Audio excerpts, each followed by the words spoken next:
last YouTube video, I got this comment and it transported me back to one of the best times of my life, but also when I had to make a really big decision, which still has ramifications I'm feeling today. So essentially the commenter, Sam, shout out Sam, thanks for commenting.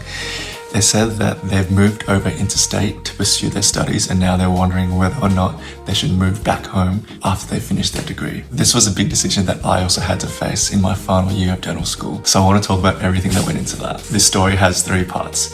Why did I move over interstate to study in the first place? What did I discover while I was interstate? And then why I ended up moving back home after I finished my degree. So when I finished my undergraduate degree at the University of Melbourne, there were 3 unis where I could apply to study postgraduate dentistry at. University of Melbourne, University of Sydney and University of Western Australia. I managed to get full fee positions at Melbourne and Sydney, but UWA actually offered me a government supported place, which meant that it was like $300,000 cheaper. So at that point, it was pretty much a no-brainer for me to move over to Perth to pursue dentistry. At the time, because Perth is literally on the other side of the country, I'd never even thought of even visiting Perth. And so it was a pretty big life change. And I assumed that I would just go there, get my degree, and then come straight back to Melbourne. What I wasn't expecting was to fully fall in love with Perth to the point where I started to really consider staying in Perth after I graduated. I also grew a really deep connection to Perth as a place. I just fell in love with how vibrant every single sunset was, how much better the weather was compared to Melbourne, and the proximity to the beach meant that I could literally go for a walk during sunset every single night. And that became like a ritual which I still miss every single day. I saw a video on TikTok that said, you fall in love with a place not because of the place itself, but the person that you become at that place. Not being around people who knew me already forced me to strip back down to who I was at my core. And 21 to 24 was a pretty transformative time in life. I didn't know a single person from Perth, so I was starting my social connections from scratch. And as the years went by, I developed some really strong friendships. And since I was living alone, I had a lot more time to hang out with my friends who all became like family. So shout out David, Liam, Jim, Jordan, Jazz. Like every single night we would just hang out. And I also found my now partner, Jade, in Perth as well. Also had to go find a job, and that's when I started working under Dr. Alex. I'd already done a lot of dental assisting before because my parents own a practice in Melbourne, but we do a lot of general dentistry. Whereas as soon as I started working under Alex, I was like taken aback.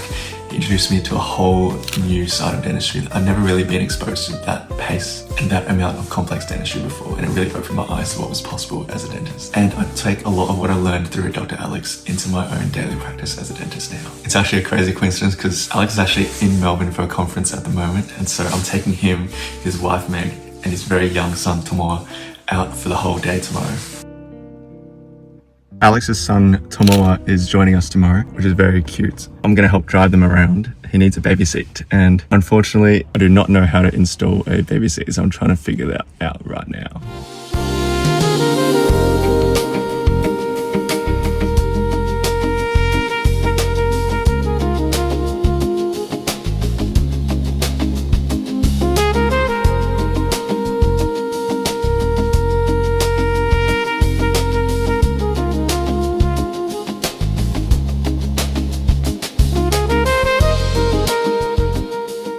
So if Perth was so good, why did I end up moving back to Melbourne? And this became a lot more of a personal decision than a professional one. As a young person, probably Melbourne has a lot more going on.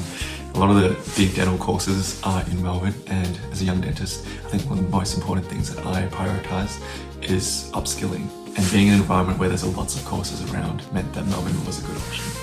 On top of that, I'd been away from family for more than 4 years, and I wanted to just experience living with them again before I properly move out. So that was a more personal decision, being around my 2 younger brothers and my parents after being away for so long. And finally, my dad was in the tail end of his career. He even told me he only had 1 or 2 years left of dentistry in him.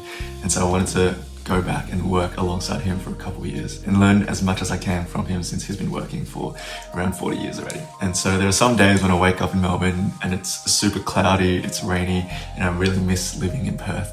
But overall, I don't regret my decision to move back to Melbourne at all. Obviously, it's circumstantial. I had very specific situations that made it a good choice to move back to Melbourne. But I think having the opportunity to move interstate was amazing, and it was genuinely one of the best decisions of my life. How shall I pay you? I didn't bring cash.